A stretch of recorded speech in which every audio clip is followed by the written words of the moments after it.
नेहमी ऐकतो, प्रोटीन खा, हेल्दी राहा.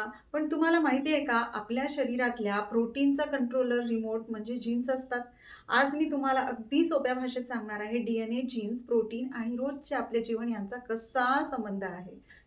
आतापर्यंत तुम्हाला हे लक्षात आलंच असेल मागच्या काही व्हिडिओमधनं, की डी म्हणजे रेसिपी बुक आणि जीन्स म्हणजे रेसिपीज. प्रोटीन म्हणजे ॲक्चुअल डिश.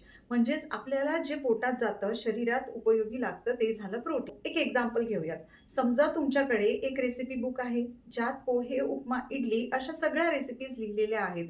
रेसिपी बुक म्हणजे डी पोह्यांची रेसिपी म्हणजे जीन्स, तयार झालेले पोहे म्हणजे प्रोटीन. म्हणजेच तुमच्या शरीरातली प्रत्येक जीन ठरवते, की कोणता प्रोटीन तयार होणार आणि तो प्रोटीन नंतर तुमच्या मसल, स्किन आणि हॉर्मोन्स सगळं काही तयार करत असतो. आता तुम्हाला मजा येईल असं काहीतरी सांगते. समजा आपल्या मध्ये पनीरची रेसिपी लिहिलेली आहे, पण आपण खायला काय देतो? Junk food, oily food. तर काय होणार? रेसिपी बुक आहे छान, पण इन्ग्रेडियंट चुकीचे दिले तर डिश खराब होणारच. म्हणजे आपल्या जीन्सकडे परफेक्ट रेसिपी आहे, पण आपलं लाईफस्टाईल, फूड आणि इन्ग्रेडियंट ठरवतं, की आपली डिश म्हणजे आपली हेल्थ ही कशी असणार.